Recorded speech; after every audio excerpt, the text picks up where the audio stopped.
이때 제자들이 와서 예수께서 여자가 말씀하신 것을 이상히 여겼으나 무엇을 구하시나이까? 어찌하여 그가 말씀하시나이까? 묻는 자가 없더라.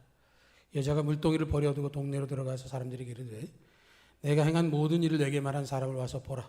이는 그리스도가 아니냐 하니 그들이 동네에서 나와 예수께로 오더라. 그 사이에 제자들이 청하여 이르되 랍비여 잡수소서. 이르시되 내게는 너희가 알지 못하는 먹을 양식이 있느니라. 제자들이 서로 말하되 누가 잡수실 것을 갖다 드렸는가 하니 예수께서 이르시되 나의 양식은 나를 보내신 이의 뜻을 행하며 그 일을 온전히 이루는 이것이니라. 너희는 넉 달이 지나야 추수할 때가 이르겠다 하지 아니하느냐. 그러나 나는 너희에게 이르노니 너희 눈을 들어 밭을 보라. 희어져 추수하게 되었도다. 거두는 자가 이미 삭도 받고 영생의 열매를 모으나니 이는 뿌리는 자와 거두는 자가 함께 즐거워하게 하려 함이라. 그런즉 한 사람이 심고 다른 사람이 거둔다 하는 말이 옳도다. 내가 너희로 노력하지 아니한 것을 거두러 보내었노니 다른 사람들은 노력하였고 너희는 그들이 노력한 것에 참여하였느니라. 여자의 말이 내가 행한 모든 것을 그가 내게 말하였다 증언하므로 그 동네 중에 많은 사마리아인이 예수를 믿는지라. 사마리아인들이 예수께 와서 자기들과 함께 유하시기를 청하니 거기서 이틀을 유하심에 예수의 말씀으로 말미암아 믿는 자가 더욱 많아 그 여자에게 말하되 이제 우리가 믿는 것은 내 말로 인함이 아니니 이는 우리가 친히 듣고 그가 참으로 세상의 구주신 줄 알미라 하였더라. 아멘. 오늘 사순절 두 번째 주일입니다.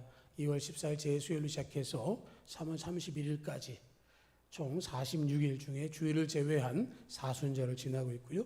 그 중에 두 번째 주일입니다. 우리 지난주에 니고데모 이야기를 했습니다. 그래서 사람이 거듭나지 아니하면 하나님 나라를 볼 수 없다라는 말씀으로 나눴는데요. 오늘 4장은 우리가 잘 아는 수가성 여인에 관한 이야기입니다. 예수님께서 수가성 여인을 사마리아에서 만나셨습니다. 사마리아라고 하는 곳은 북왕국 이스라엘의 수도였습니다. 처음에 수도는 디르사로 정했었는데 다섯 번째 왕인 시므리가 죽고 그 후에 오므리라고 하는 사람이 왕이 되면서 그 세멜이라고 하는 사람에게서 은 2달란트를 주고 사마리아 산을 사고 그 위에 성을 건축하고 수도로 삼았습니다. 언덕 위에 있는 성이기 때문에 요새이기도 하고 그곳은 또 다른 곳들을 내려다볼 수 있는데요. 거기서 내려다보면 야곱의 우물이 있는 수가성이 바로 지척에 자리하고 있습니다. 그래서 이 사마리아가 약 200년 동안 나라가 지속되다가 아수르의 침공에 의해서 주전 722년에 멸망했습니다. 그런데 아수르는 정책적으로 현지인들을 소개하는 정책을 썼기 때문에 열왕기상 17장을 보면 이스라엘 사람들을 아수르 지역으로 끌고 가서 할라, 하볼, 메데라고 하는 곳으로 강제 이주를 시켰고요. 그리고 반대로는 바벨론, 구다, 아와, 하맛, 스바라임의 지역에 있는 사람들을 이스라엘 자손이 있던 그곳으로 옮겨서 거주하게 했습니다. 그러니까 땅만 뺏긴 게 아니라 아예 터전 자체를 뺏기면서 동네로부터 쫓겨나게 되어져서 완전히 구성원 자체가 달라진 그런 것이 됐고요. 그들이 이주해 오면서 사람들만 온 게 아니라 자기들의 우상까지도 자기들의 종교, 토지신들의 우상을 마음대로 세우고 주술과 복술, 아주 심한 경우는 자기의 자녀들을 불에 태워서 제사를 드리는 일을 서슴지 않았습니다. 그리고 그들이 와서 뭐라고 얘기를 하냐면 원래 이곳의 주인은 여호와 하나님이셨으니까 우리가 하나님도 섬길 거야 라고 얘기를 합니다. 말을 들어보면 굉장히 좋은 것 같은데 뭐라고 얘기를 하냐면 하나님을 섬길 거야. 그런데 우리 방법대로 할 거야 라는 것이죠. 하나님이 말씀하신 대로가 아니라 자기들이 하던 대로 제사장은 레위 지파를 통해서 하나님께서 허락하시는 제사장들이 서야 되는데 자기들이 원하는 사람이라고 한다면 제사장으로 세우고 하나님이 원하시는 방법이 아니어도 불구하고 자기들의 방법대로 제사를 드린 것이죠.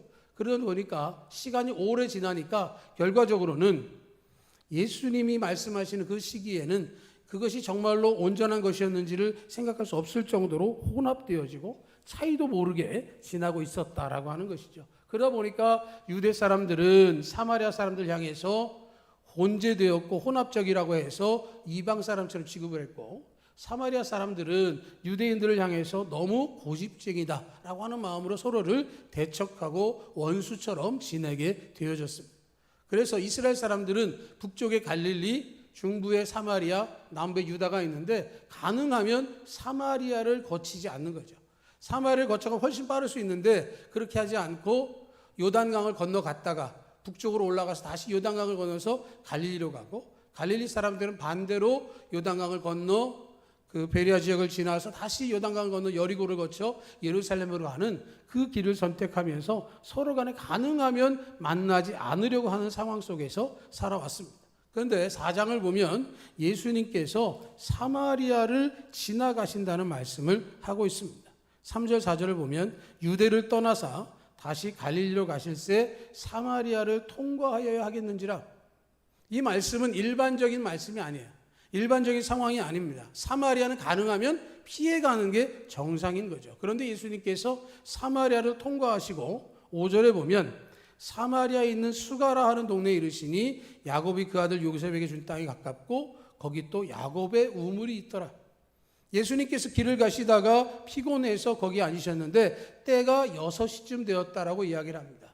유대인의 6시는 우리식으로 말하면 12시입니다. 정오에 그곳에 앉으셨고 한 여인이 물을 길러 그곳에 나왔을 때 그 여인을 향해서 예수님께서 물을 좀 달라 그렇게 하셨다는 거죠. 정오는 굉장히 뜨거운 시간이고 이른 시간에 물을 기르거나 늦은 저녁 시간에 물을 기르는 것이 보통인데 지금 이 여인은 다른 사람들이 오지 않는 시간대인 정오에 물을 기르러 나와서 물을 기르려고 했는데 보지도 못했던 유대 남자가 우물가에 앉아있고 그냥 앉아있는 것도 아니고 자기를 향해서 물을 좀 달라 하는 요청을 하게 되어지는 것이죠. 그랬더니 사마리아 여자가 9절에 뭐라고 답하면 사마리아 여자인 나에게 물을 달라 합니까? 유대인이 사마리아가 상종하지도 않는데 지금 유대 남자인 당신이 나에게 물을 달라고 하는 일이 타당한 얘기입니까? 라는 말을 하고 있는 것이죠. 퉁명스러운 정도를 넘어서 아주 대적하는 마음으로 이야기를 하고 있는 것이죠. 예수님과 그 여인의 대화가 시작이 되어져서 내가 누군지 알았으면 너 나에게 생수를 주었을 것이고 뭐 이런 이야기를 예수님께서 하시고 또 자기도 물이 깊고 어떤데 뭐 얘기하면서 예수님과 자기의 말이 하나하나 얽혀지면서 뭐라고 얘기를 하냐면 그 생수를 내게도 줘서 더 이상 물을 길러 오지 않도록 좀 해보시죠 하는 얘기를 합니다. 그런데 예수님이 갑자기 대화의 주제를 바꾸시면서 그러면 남편을 불러오라고 얘기를 하죠. 물 이야기 하시다가 남편 이야기로 바뀌었는데 남편 이야기 앞에 여인은 덜컹 하는 겁니다. 왜냐하면 자기가 지금 함께하고 있는 남편이 자기의 진 남편이 아니라는 것을 이야기하는 것이죠. 우리는 신앙생활 얘기하면 굉장히 잘합니다. 신앙적인 얘기를 하면 그것에 대해서 변화 부담 없이 막 얘기해요. 그런데 자기의 일상을 이야기하기 시작하면 불편해합니다. 뭔가 자기에 대해서 지적하는 것 같고 자기에 대해서 얘기하는 것이 굉장히 부담스러운 얘기인 것 같기도 한 것을 경험하는 것이죠. 그런데 예수님께서는 그것을 통해서 분명하게 그 여인의 중요한 문제를 풀어가기 위하셔서 말씀을 하기 시작을 하는 거죠. 그랬더니 이 여인은 예배로 또 다시 얘기를 바꿔갑니다. 유대인들은 예루살렘에서 예배라고 하고 우리들은 이곳에서 예배하는데 도대체 그 예배에 대해서 어떻게 해야 됩니까? 라고 이야기를 하고 있는 것이죠. 자신들이 알고 있는 것, 여로보암 왕 시대에 단과 베델에 제단을 쌓고 금송아지를 만들어서 이 금송아지가 너희를 지키시는 여호와다라고 가르쳤고 그 후에 사마리아가 점령당하면서 아수르의 영향을 받아서 지금 여러 가지가 혼재되어 있는데 정말로 예배가 무엇인가를 묻고 있는 것이고요. 그래서 23절과 24절에 보면 예수님께서 참되게 예배하는 자들은 영과 진리로 예배할 때가 오는데 이때 아버지께서 자기에게 이렇게 예배한 자 찾으시고 하나님 영이시니 예배하는 자가 영과 진리로 예배할지니라. 예루살렘도 아니고 사마리아도 아니고 영과 진리로 예배하는 자의 예배를 받으신다라고 말씀을 하고 있는 것이죠.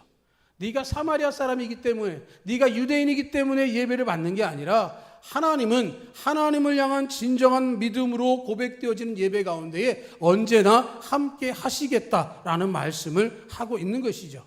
그 얘기를 듣고 나서 25절에 보면 메시아 곧 그리스도라는 이가 오실 줄 내가 아노니 그가 오시면 모든 것을 우리에게 알려주실 겁니다.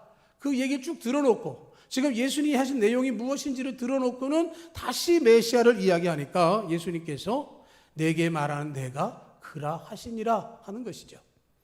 예수님께서 본인이 메시아 그리스도라는 말씀을 하신 후에 오늘 우리가 읽었던 본문이 진행이 되어지는 겁니다.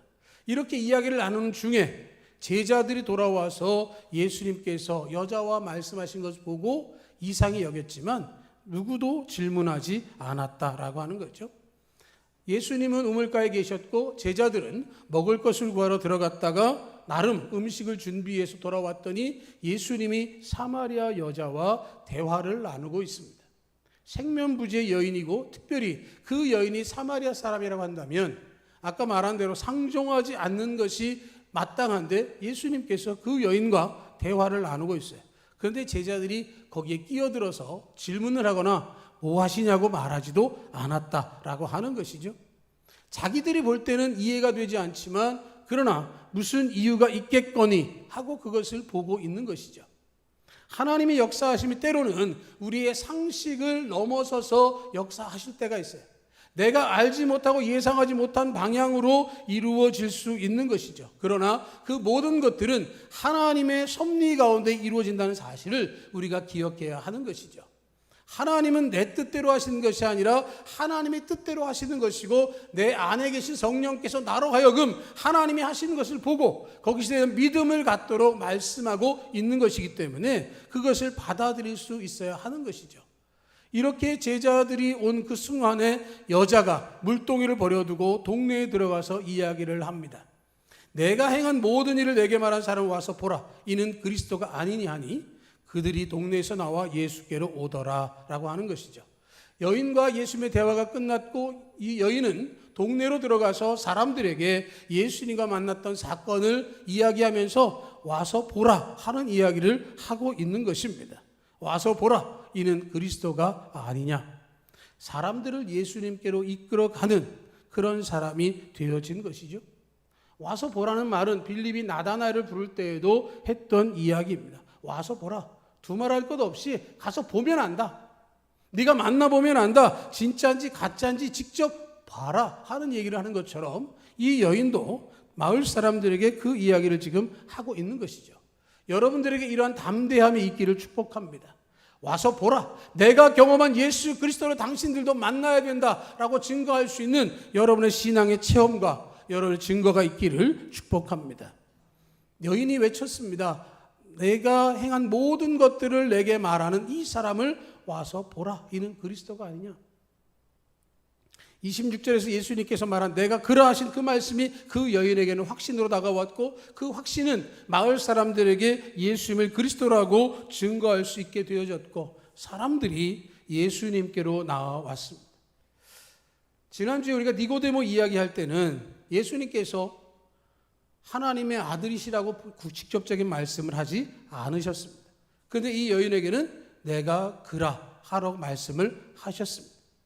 니고데모는 지식도 많고 권력도 있고 명예도 있고 나름 영향력도 있는 사람인데 그 사람에게는 그렇게 말씀하지 않으셨습니다.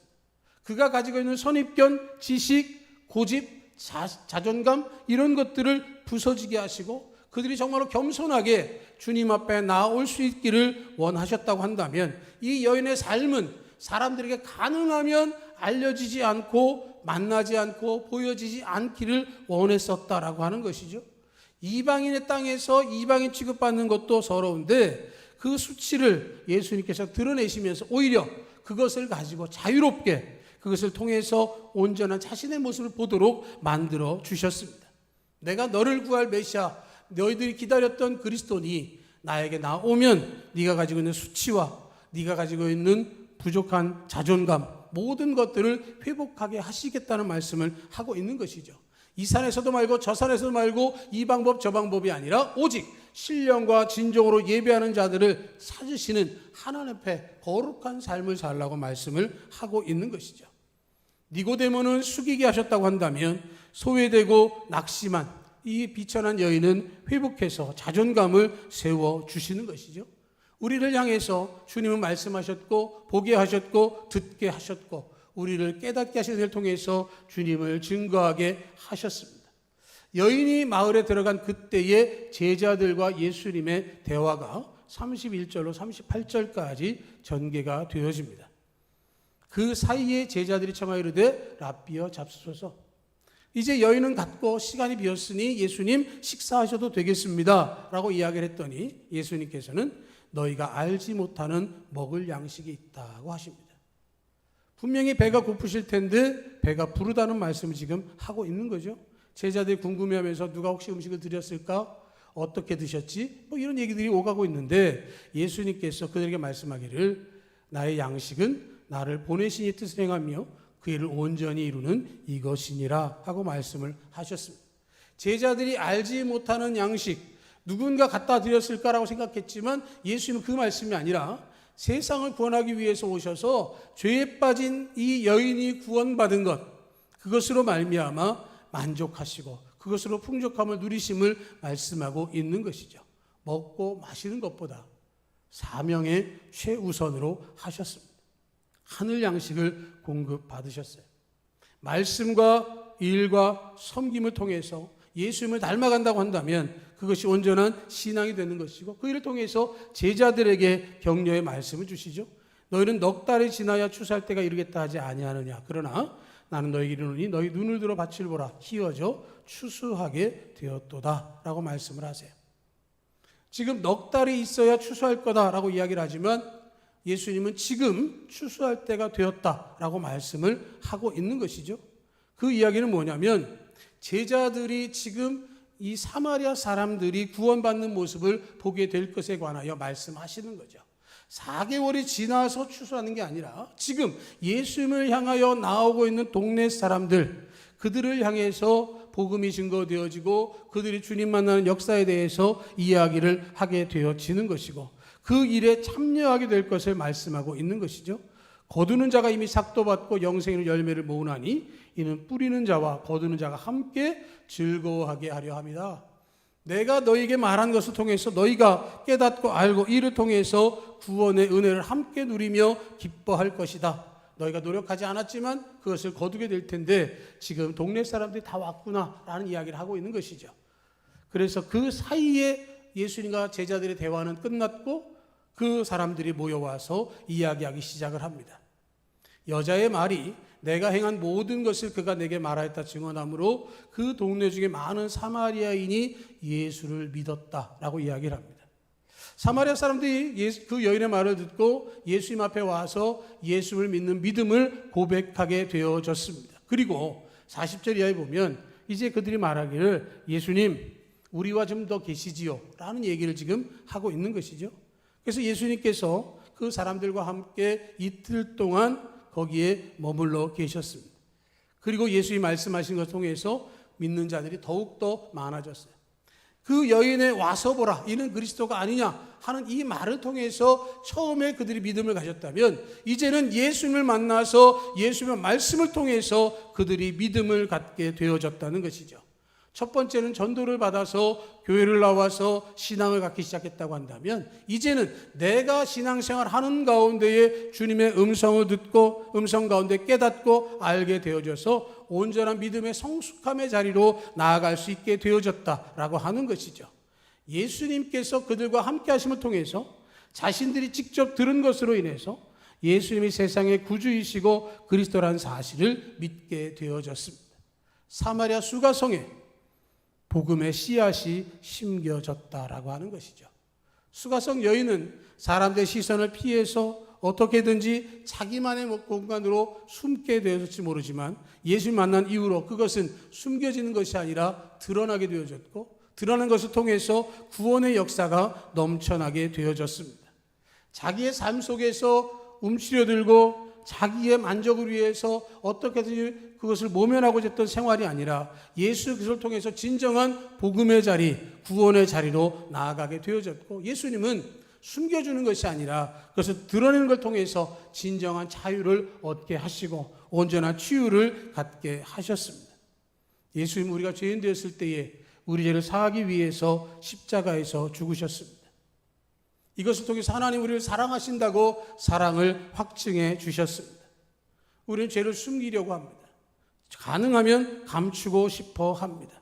그러나 예수님은 그 죄에 대해서 고발하시고 공개하시면서 더 이상 죄에 매이지 말 것을 말씀하고 있는 것이죠. 네가 가지고 있는 죄가 무엇이냐? 그것을 나에게 이야기하고 나에게 드러내면 내가 그 모든 죄값을 깨끗이 씻어주겠다라고 말씀을 하고 있는 것이죠. 예수 그리스도 앞에 우리의 죄의 보따리를 내려놓고 모든 것을 맡기고 자유롭게 온전한 믿음으로 살아갈 것을 권면하고 있는 것입니다. 사마리아 수가성 여인의 삶을 안다면 우리의 삶과 비교도 하게 되지 않겠습니까? 그 비교를 통해서 우리가 보는 것은 그래도 그 사마리아 수가성 여인보다도 우리가 주님을 더욱더 사모하는 믿음의 사람이기를 축복합니다. 우리는 누군가의 관심과 누구의 외면이 아니라 죄를 죄로 여기고 죄의 고통에서 벗어나기 위해서 몸부림치게 되면 누구라도 예수님을 만날 수 있습니다. 전심으로 기도하고 진심으로 회개하려면 예수님은 우리를 향하여 언제든지 어디든지 찾아와 주신다는 사실을 기억하시기를 축복합니다. 내가 살아가는 삶의 현장에서 만나는 수많은 상황들이 있습니다. 죄의 문제와 구원의 갈급함이 예수님을 통해서 해결될 수 있습니다. 신령과 진정으로 예배하는 그곳에 주님이 임재하시고 우리를 품어주시며 이렇게 말씀하십니다. 너는 내가 주는 물을 마시며 영원히 목마르지 아니하게 되리라. 너를 영과 진리로 예배한 참된 예배자로 세워줄 것이다. 내가 너를 죄의 사슬과 속박에서 반드시 풀어주며 나는 너를 생명으로 인도하여 줄 것이다. 바로 내가 그리스도 너의 구원자 메시아이니라 말씀하고 있습니다. 이 음성을 들으시기를 축복합니다. 이 음성을 통해서 더 이상 수치의 사람이 아니라 온전한 자유를 누리며 성령으로 말미암아 진정한 평안을 누릴 수 있는 우리 모두 되기를 주님의 이름으로 축복합니다. 아멘.